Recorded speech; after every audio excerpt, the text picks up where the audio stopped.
His first ultimate, Dante kills Celeste, which gives him a 30% energy boost. Therefore, he will soon be able to use his ultimate again.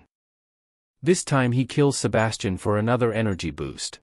Because of this energy feedback loop, caused by Dante's kills, this is often referred to as a snowball effect. So, how can you slow down, and thus counter Dante? You need to deny him the extra energy from the kills by using pet patronage and defensive artifact weapons. Also, you should put your hero with the lowest defense in the back, since Dante's spears won't hit your fifth hero while the others are still alive. There are exceptions to this rule, like when fighting Dante together with Ju, which we might discuss in a later video.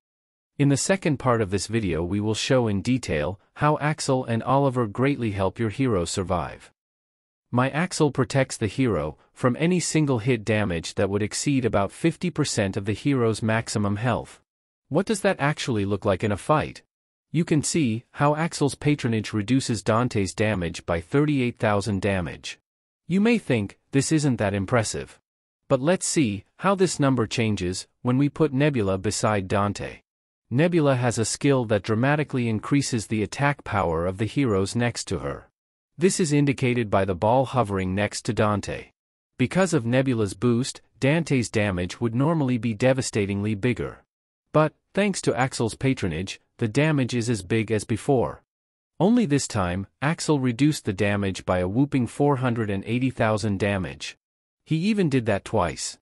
Since Axel also is awesome as a team pet, it's great that you can double dip with him as part of your Dante counter strategy.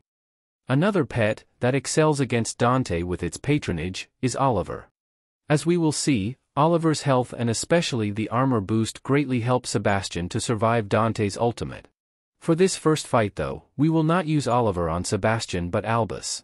This allows us to see Dante's damage without an armor boost for Sebastian. Dante hits twice for 199,000 damage. Next we compare this to Dante's damage when Sebastian uses Oliver for an armor boost.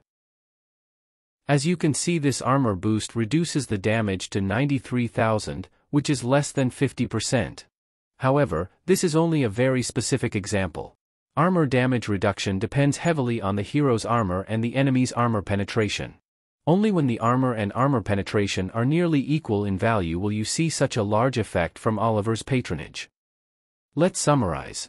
We need to beefen up the 4 heroes that are hit by Dante's first skill. We have 2 heroes with Axel and Oliver, and most likely 1 main tank. So we need 1 more hero who survives Dante's hit.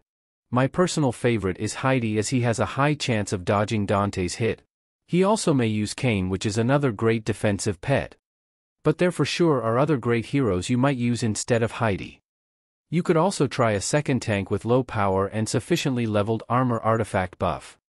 On this account, Astaroth is quite weak, and Biscuit has medium power. Astaroth dies from Dante's first ultimate. But after his revival, his artifact buff together with the dodge from Aurora's artifact buff keep himself alive for the rest of the battle. Also, his armor buff helps the rest of the team survive, as seen when Dante hits Celeste for only 100,000 damage. Using a second tank with such low power may not be your first choice. But, you may want to play around with it in test fights and find that it is a useful combination for some real fights, especially when you can only use each hero once, as in the Clash of Worlds game mode. In some situations, you may even prefer a secondary tank with low power to a secondary tank with high power. The reason for this could be that the secondary tank with lower power gains energy much faster. In a follow-up video I plan to discuss more of the details when fighting Dante. Please consider subscribing, so you won't miss it.